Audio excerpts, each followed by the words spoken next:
Your name is Ezekiel. It's come from a word in the Bible. Adding that Ezekiel Kelly, he pleaded guilty to 22 deadly shooting rampage.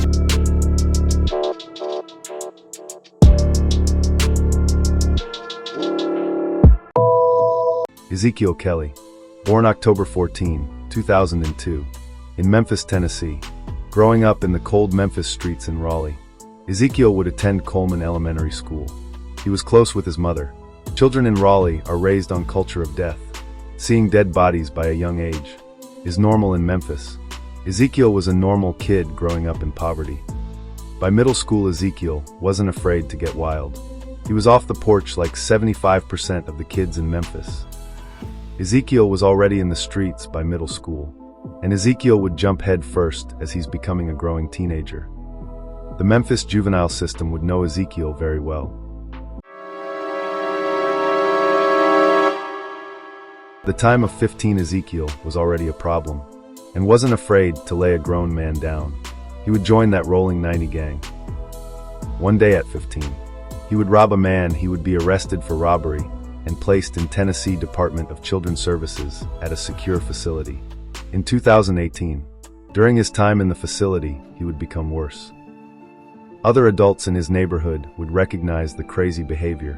By this time, in his life, he was in too deep. At only 16, there wasn't no turning back. By 2020, a 17-year-old Ezekiel Kelly would be released back into the Memphis streets, and he would get a gun upon his first days of his release, ready to strike again. By this time, he already earned a name in the Memphis streets for himself. People knew he had that mindset. That shoot first, ask questions later mindset. The mindset of every Memphis teenager. Being gangster at a young age is very normal in Memphis. The streets have essentially raised him since middle school. Ezekiel would be facing problems on the streets. Ezekiel past would come back to hunt him, that making him feel like he don't have anyone, or unloved, so Ezekiel would go back to normal Ezekiel behavior. One day Kelly would be chilling in the Willowwood area in Memphis. It would be a normal chilling day. Then shots ring out. Kelly and another guy would have a shootout. After bullets stop ringing, Kelly would flee the scene, leaving behind a wounded 13-year-old.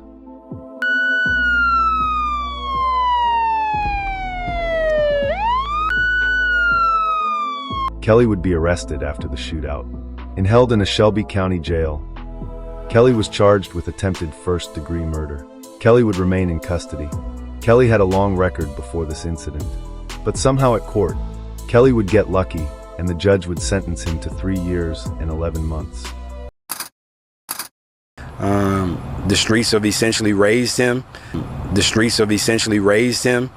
While Kelly was behind bars, guys would feel relieved. But Kelly was about to return sooner than everyone expected. After being sentenced in 2021, Kelly would spend only 11 months behind bars.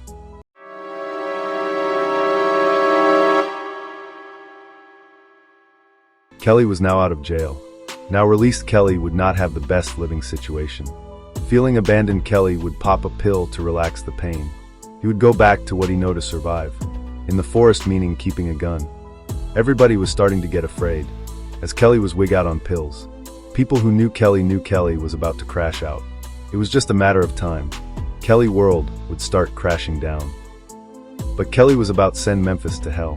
Kelly was in the system trying to get help. Nobody helped a young Kelly. Kelly would then snap. A angry Kelly would go live.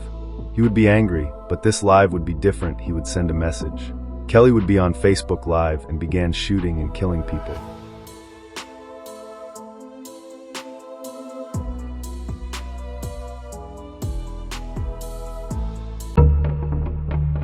Kelly would go on a rampage, killing 3 people.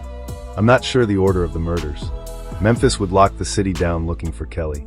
Then police captured Kelly, letting the city know he was captured and everyone was safe.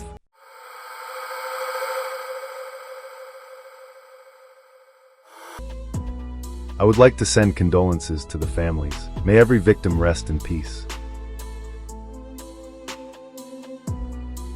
see the outside of prison after being given 3 life sentences for killing 3 people in a 2022 shooting spree in Memphis.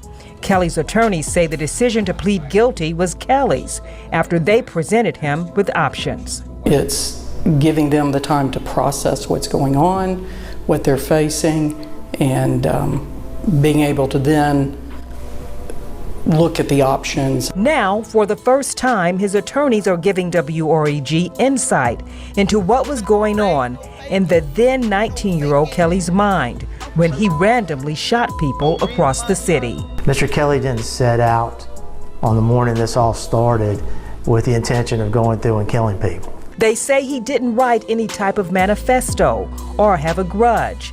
In court, Kelly says he was in a dark place. There were several extreme losses he went through that summer. He was virtually homeless. He was a lot of things going on with him mental health wise, along with significant drug abuse at the time. And before this all happened, he'd been up for 3 or 4 days. WREG told you how acquaintances who knew Kelly as a youth said he was a victim of poverty, which led him down a spiraling path of trouble. He's one of a few children in his home. The streets have essentially raised him since middle school.